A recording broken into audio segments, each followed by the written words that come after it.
ជំរាបសួរលោកគ្រូអ្នកគ្រូនិងសួស្តីបងប្អូនសិស្សនិស្សិតជាពិសេសបងប្អូនដែលនឹងត្រូវសិក្សានៅថ្នាក់ទី10របស់គ្នានៅក្នុងវីដេអូនេះខ្ញុំនឹងចែករំលែកនៅបំណែកចែកកម្មវិធីសិក្សាលម្អិតប្រចាំឆ្នាំសិក្សាដែលនឹងរៀបចំតម្រូវនៅក្នុងឆ្នាំសិក្សា2025-2026តែប៉ុន្តែក៏អាចប្រើប្រាស់សម្រាប់ឆ្នាំសិក្សាទៅបន្តទៀតដែរអូខេអញ្ចឹងកម្មវិធីសិក្សានេះបន្ទាប់ពី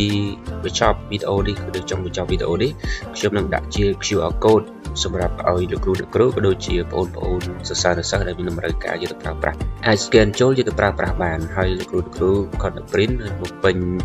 ខេត្តបំពេញសាលាអង្គភាពរបស់លោកគ្រូអ្នកគ្រូហើយចុងក្រោយនេះគឺអាចបំពេញនៅការបរិច្ឆេទនិងចោះហត្ថលេខា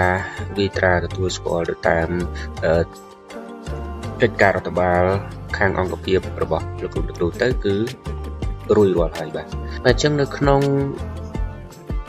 បំណែកចែកកម្មវិធីសិក្សានេះបាទគឺលក្ខណៈពិសេសនៃបំណែកចែកកម្មវិធីសិក្សានេះទី1គឺយើងមានចំនួនខែបាទយើងមានខែដែលយើងចាប់ផ្ដើមពីខែវិច្ឆិកាទៅហើយមានចំនួនសប្តាហ៍គឺនៅក្នុងនោះមួយខែយើងមាន4សប្តាហ៍មែនទេតែយើងបានកាត់សម្រាប់ខែទី4គឺខែមេសាយើងមានចំនួនម៉ោងសប្តាហ៍នីមួយៗបាទចំនួនម៉ោងនៅក្នុងសប្តាហ៍នីមួយៗដោយការរៀបចំនេះគឺខ្ញុំរៀបចំមួយសប្តាហ៍ត្រូវនឹង2ម៉ោងមួយសប្តាហ៍មាន2ម៉ោងអូខេអញ្ចឹងក្នុងមួយជួរដេកនេះគឺត្រូវនឹង1ម៉ោងសិក្សាយើងមានខ្លឹមសារមេរៀនគឺចំណុចដែលត្រូវសិក្សាចេញពីក្នុងសៀវភៅសិក្សាគោលនឹងបាទមានលទ្ធផលសិក្សាយកពីកម្មវិធីសិក្សាលម្អិតការរៀបចំនៅបំណែកចែកកម្មវិធីសិក្សានេះគឺធ្វើឡើងទៅលើមុខវិជ្ជាជីវវិទ្យាថ្នាក់ទី10បាទសម្រាប់មុខវិជ្ជាជីវវិទ្យាថ្នាក់ទី10ហើយដោយធ្វើឡើងយោងទៅតាមសៀវភៅជីវវិទ្យាថ្នាក់ទី10របស់ក្រសួងអប់រំយុវជននិងកីឡាដែលទើបតែកែសម្រួលហើយបំពុះផ្សាយនៅក្នុងឆ្នាំ2024នេះបាទអញ្ចឹងមានចំណុចមួយចំនួនមានមេរៀនមួយចំនួនត្រូវបានធ្វើការកែសម្រួលការរៀបចំនេះគឺយើងផ្អែកទៅលើទី1បាទយើងមានកម្មវិធីសិក្សាលម្អិតទាំងវិទ្យាសាស្ត្រហើយនិងសង្គមយើងយកមកបញ្ចូលគ្នាទី2គឺស្តង់ដារកម្មវិធីសិក្សាបាទគឺឯកសារមួយនេះបាទនឹងសៀវភៅសិក្សាគោលជីវវិទ្យាថ្នាក់ទី10គឺជាសៀវភៅដែលទើបតែបោះពុម្ពថ្មីនេះទើបតែកែសម្រួលបោះពុម្ពផ្សាយនៅក្នុងឆ្នាំ2024អូខេអញ្ចឹងតើតើនឹងឯកសារនេះតើវាមានប្រយោជន៍អ្វីបាទប្រយោជន៍អ្វីទី1ចំពោះសិស្សានុសិស្សក្នុងការប្រើប្រាស់នៅបំណែកចែកកម្មវិធីសិក្សាលម្អិតនេះគួរតែសិក្សាស្វែងយល់ដែរក្នុងការរៀននៅមេរៀនជីវវិទ្យាថ្នាក់ទី10ទី1វាជួយតម្រង់ទិសការសិក្សាមុខវិជ្ជាជីវវិទ្យាថ្នាក់ទី10ដោយសារនៅក្នុងនេះយើងមានខ្លឹមសារដែលត្រូវសិក្សានេះខ្លឹមសារមេរៀនគឺខ្លឹមសាររងចំណុចនីមួយៗនៅក្នុងមេរៀនក្នុងជំពូកនីមួយៗប្រចាំឆ្នាំសិក្សាពេញតែម្ដងថាក្នុងម៉ោងនីមួយៗត្រូវសិក្សាពីអ្វី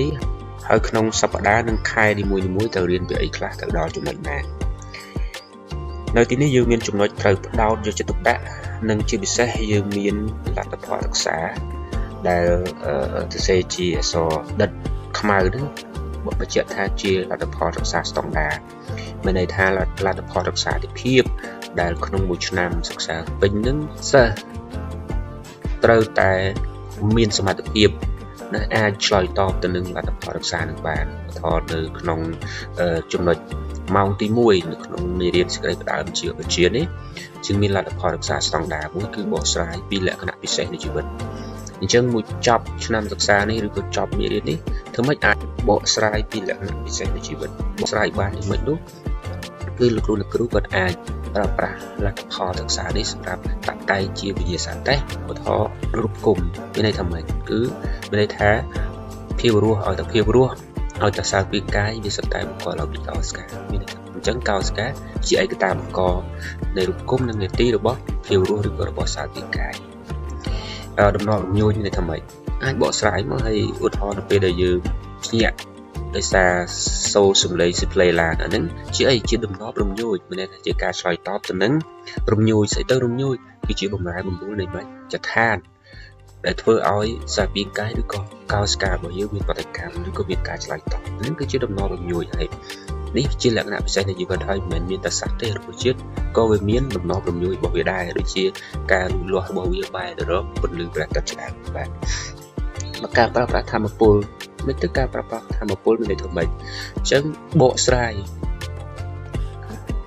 អธิบายពីអត្តសញ្ញាណហើយនឹងបកស្រាយនឹងវាតែមួយទេវាគ្រាន់តែទៅនឹងសម្បទាទាំង3គឺវិជាសម្បទានេះវាចូលនៅក្នុងវិជាសម្បទាអธิบายប៉ុន្តែរៀបរាប់ថាតើលក្ខណៈពិសេសនៃជីវិតនឹងមានអីខ្លះហើយអាចបញ្ចូលទៅលក្ខណៈនីមួយៗប៉ុន្តែដល់ពេលបកស្រាយនេះវាអាចចូលទៅដល់បំណិនទៅនឹងបំណិនសម្បទាក៏អាចបកស្រាយទៅគេសួរថាហេតុអ្វីបានគេមិនចាត់ទុកមនុស្សយន្តជាភាពរស់ចឹងអានេះវាយើងប្រើប្រាស់បំណិនប្រើប្រាស់មិនសម្រាប់បកស្រាយលក្ខណៈពិសេសនៃជីវិតហេតុអីបានមិនចាត់ទុកវាទៅជាភាពរស់តែមានប្រើប្រាស់ធម្មពលតែអញ្ចឹងយើងធ្វើបកស្រាយទៅម៉េចធម្មពលដែលមនុស្សយន្តបាននឹងបានមកពីអីគឺបានមកពីជាធម្មពលអគ្គិសនីវាមិនមែនជាធម្មពលបានមកពីប្រតិកម្មគីមីកើតមាននៅក្នុងកោសិកាឬក៏នៅក្នុងសារពាង្គកាយឬយើងហៅថាមេតាបូលីសទេនេះយើងអាចបកស្រាយអញ្ចឹងបានជាគេមិនចាត់ទុកវាទៅជាភាពរស់ហើយក្រៅពីនេះវាមិនមានលក្ខណៈពិសេសនៃជីវិតផ្សេងទៀតដូចជាមិនគុំឡើងនេះពីកោសិកាឬក៏ពីសារពាង្គកាយទេមិនលូតលាស់ធំធាត់ហើយក៏មិនបន្តពូជដើម្បីបង្កើតនៅមនុស្សយន្តថ្មីទៀតទៅខ្លួនឯងដែរនេះគឺអាចបកស្រាយអញ្ចឹងបាទជាចំណុចសំខាន់ដែលបងប្អូនមើលហើយសិក្សាបដោតទៅលើនឹងថាក្នុងម៉ោងទី1នេះចំណុចទាំងអស់នេះសិក្សាបដោតទី1ឲ្យអាចឲ្យនិយមន័យជីវវិទ្យាស្អីទៅជីវវិទ្យាហើយអាចអธิบายពីអត្តសញ្ញាណនៃលក្ខណៈពិសេសនៃជីវិតអត្តសញ្ញាណលក្ខណៈសម្គាល់នៃជីវិតមួយជីវិតយើងសម្គាល់យ៉ាងម៉េចបានហៅថាភាពរស់មើលនៅជុំវិញខ្លួនយើងឃើញបន្ទុកតាអូអានឹងជីវៈជីវិតទេសម្គាល់បានថាជាជីវៈជីវិតគ្រាន់តែជាការចំណាំកន្លងមកទេប៉ុន្តែតាមរយៈការសិក្សានៅមេរៀននេះគឺយើងត្រូវមានសមត្ថភាពអាចបកស្រាយអាចបញ្យល់អាចបង្ហាញអាចបញ្ជាក់ថាវាមិនមែនជីវិតឬក៏វាជាជីវិតដែលផ្អែកទៅលើលក្ខណៈអីខ្លះអូខេបាទហើយមួយទៀតមានន័យថាពេលដែលយើងប្រើប្រាស់លទ្ធផលសិក្សានេះណាព្រោះនៅដើមឆ្នាំសិក្សានេះគឺលោកគ្រូរបស់យើងនឹងយកបំណែកចែកកម្មវិធីសិក្សានេះទៅបញ្យល់ឬក៏ទៅតាំងទៅបង្ហាញទៅបិទនៅក្នុងតារាងទាំង9បាទតារាងទាំង9នៅក្នុងតារាងទៅនឹងកម្មវិធីសិក្សាគឺមានបំណែកចែកកម្មវិធីសិក្សាដែលលោកគ្រូយកទៅបិទយកទៅតាំងទៅបញ្យល់នៅនោះហើយក៏មិនមែនមានតែមុខវិជ្ជាជីវវិទ្យាមួយដែរគឺមានមុខវិជ្ជាផ្សេងទៀតអញ្ចឹងចូលបងប្អូនរៀនស្វែងយល់រៀនមើលហើយសិក្សាដោយមានការតម្រង់ទិសច្បាស់លាស់បាទនឹងសិក្សាប្រកបដោយការយកចិត្តទុកដាក់ពីព្រោះនៅក្នុងបំណែកចែកកម្មវិធីសិក្សាយើងមានលទ្ធផលសិក្សាជាចំណុចដែលផ្ដោតដែលត្រូវដែលគ្រូត្រូវយកមកបង្រៀនអញ្ចឹងការបង្ហាត់បង្រៀនរបស់លោកគ្រូអ្នកគ្រូក៏ត្រូវតែផ្អែកទៅលើហ្នឹងធ្វើម៉េចឲ្យឆ្លើយតបនឹងលទ្ធផលសិក្សាហ្នឹងឲ្យសម្រេច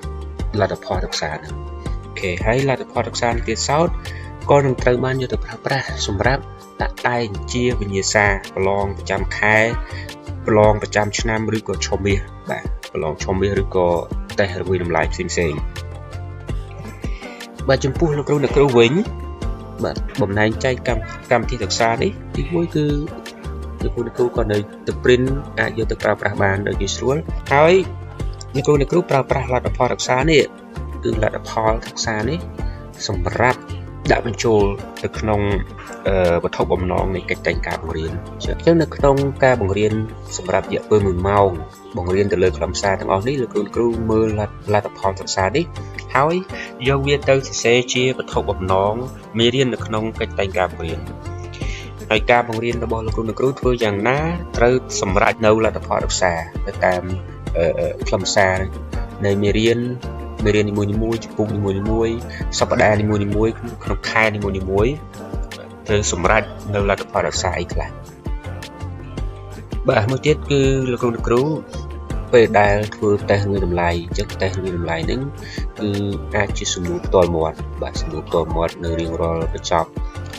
មេរៀនឬក៏ខ្លឹមសារឬក៏ចំណុចណាមួយហ្នឹងលោកគ្រូអាចមើលលទ្ធផលសិក្សាហ្នឹងហើយធ្វើតេស្តវិតម្លៃអាចជាសំណួរផ្ទាល់មាត់ចឹងសួរហ្នឹងគឺមិនមែនចេះតែសួរប៉ាត់ណាប៉ាត់ណីទេថាតើយើងសួរហ្នឹងដើម្បីចង់បានអីគេសម្រាប់វត្ថុម្ដងអីចឹងវត្ថុម្ដងអីសម្រាប់លទ្ធផលសិក្សាអីនោះគឺយើងមើលទៅលើលទ្ធផលសិក្សាហ្នឹងជាពិសេសនេះយកវាទៅប្រើសម្រាប់ចេញវិញ្ញាសាប្រចាំខែវិញ្ញាសាឈុំមាសឬក៏វិញ្ញាសាប្រចាំឆ្នាំជាដើមអញ្ចឹងបើសិនជាលោកគ្រូធ្វើតេស្តស្តង់ដារសម្រាប់រួមគ្នាមួយសាលាឬក៏មួយស្រុកឬក៏មួយខេត្តអីហ្នឹង